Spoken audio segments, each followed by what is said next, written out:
There is breakthrough in the manhunt for the killing of Charlie Kirk. The FBI has something to share with us. Welcome back to the Criminal Minds. Of an individual within this country. Just to recap yesterday's events, at around 12:20 p.m., political influencer Charlie Kirk was at Utah Valley University participating in a student-sponsored event with Turning Point USA. Charlie was shot at that event. He was transported to a local hospital where he later passed. Last night, his body was moved to the state office of the medical examiner. We will continue to facilitate movements to get him home today and with his family. Yesterday, during the investigative process, we located a couple of persons of interest. We interviewed those individuals, and after releasing them and after clearing them of being suspects, they face scrutiny, they face threats. We asked the public to be patient with the investigative process. These individuals were not suspects, they were people of interest. We ask that you do not impose into those people and that investigative process. They don't deserve that harassment for being subject to that. I'd like to thank all the investigators that are involved in this. They have worked around the clock. All day yesterday, through the night last night, investigators from the State Bureau of Investigations, from county, from city agencies, the university, our federal partners with the FBI, the ATF, and many others. Those are just a few of the people that we have involved in this. I'd like to thank all of them for their strong work. Through all that work last night, we were able to make a few breakthroughs. We were able to track the movements of the shooter. Starting at 11:52 a.m., the subject arrived on campus, shortly away from campus. We have tracked his movements onto the campus, through the stairwells, up to the roof, across the roof to a shooting location. After the shooting, we were able to track his movements as he moved to the other side of the building, jumped off of the building, and fled off of the campus and into a neighborhood. Our investigators have worked through those neighborhoods, contacting anybody they can with doorbell cameras, witnesses, and have thoroughly worked through those communities, trying to identify any leads. We do have good video footage of this individual. We are not going to release that at this time. We are working through some technologies and some ways to identify this individual. If we are unsuccessful, we will reach out to you as the media and we will push that publicly to help us identify them. But we are confident in our abilities right now, and we would like to move forward in a manner that keeps everyone safe and moves this process appropriately. Last night I communicated with Erica. The family's devastated. As a commissioner of public safety, as a father, as a husband, I can only imagine what that family's going through. The heinous event that happened yesterday is not Utah. This is not what we're known for. Over the past several weeks, we've seen this state come together to help families in mourning, come together as a community to show what Utah is known for a state of character, of service, of camaraderie, of a neighboring feel. We will not stand for what happened yesterday. We are exhausting every lead. We have every officer invested in this, every investigator, every local agency. The outpouring of support from the law enforcement community has been astounding. We are investing everything we have into this, and we will catch this individual. Having walked through the crime scene, through the hallways of this school, through the classrooms, I can't imagine what the people on scene felt as well. A horrific event where some of them barricaded in classrooms, some of them ran in fear. Can't overstate the tragedy and the horrific event that yesterday was, and how we will work to bring to justice the actions of one individual or any other individuals that assisted in that. Our state has gone through a lot, and we will come out successful. With that, I'll turn the time over to Special Agent Bowles. Good morning. My name is Robert Bowles, and I am the Special Agent in charge of the Salt Lake Field Office.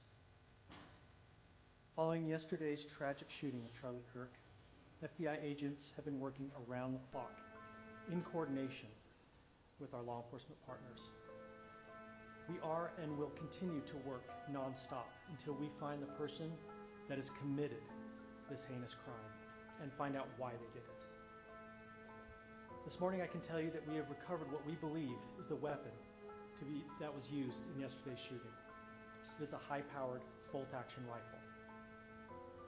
That rifle was recovered in a wooded area where the shooter had fled.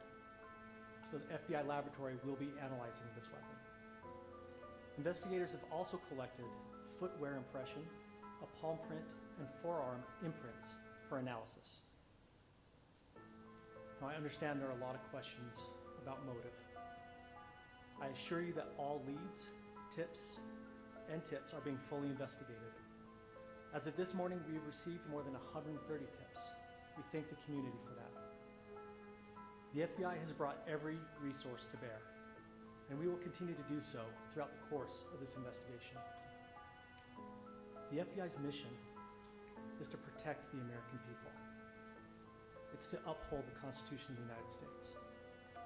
Any attack on the First Amendment is an attack on the very foundation of our democracy. That is why we will relentlessly pursue this case and the shooter until we find him. We also continue to grieve with the family and the community. It's our community. If you have any video or images from the shooting, we ask you to please submit them to our digital media tip website at www.fbi.gov/Utah Valley Shooting. You can also call the FBI at 1-800-CALL-FBI. We truly rely on the public's help in these types of cases, and no tip is too small or insignificant. Thank you.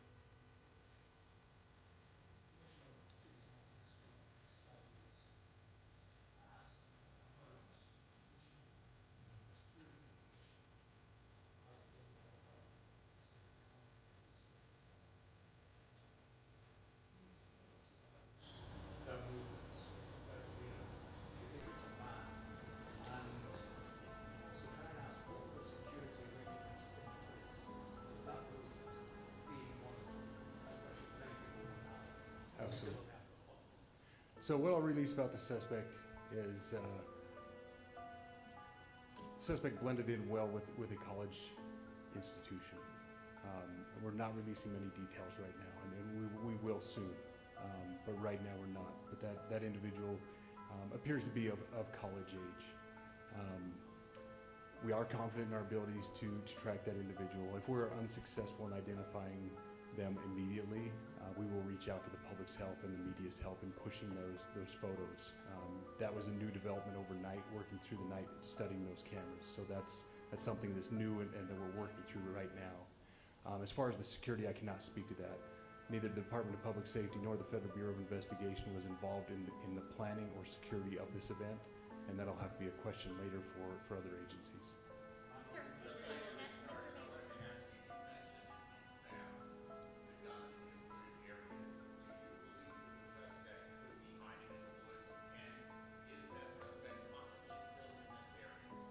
So that's a good question, and it's a question that goes to the safety of the community, right?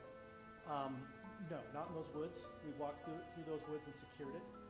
As to the community, I can tell you that this was a targeted event. We don't believe that the community is at risk. However, we are exhausting every resource to find him, and we will do so. Special Agent Bowles, now to speak with the BBC. From the images you have, can you see clearly the suspect's face? You say he's college age. Do you believe he was from this university? And how far do you think he may have gone in this time?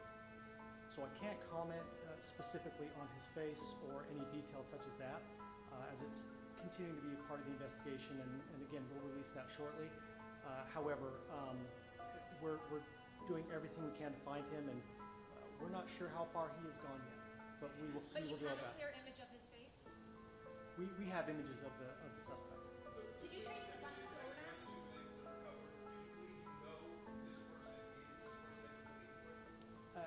Again, as part of the investigation, we're not releasing any details such as that right now. We are exhausting all of our resources to be able to collect those, but that's, again, part of the investigation. Have you been able to trace back the owner of the gun? Excuse me? You said you found the weapon. Have you been able to trace back the owner of that weapon or who purchased it? We are working on that, but again, part of the investigation that I can't release.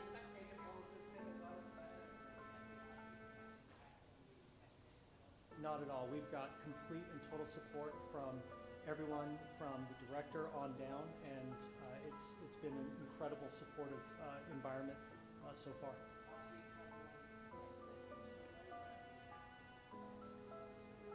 All I can say is that we're working the investigation the best we have with the environment we're given.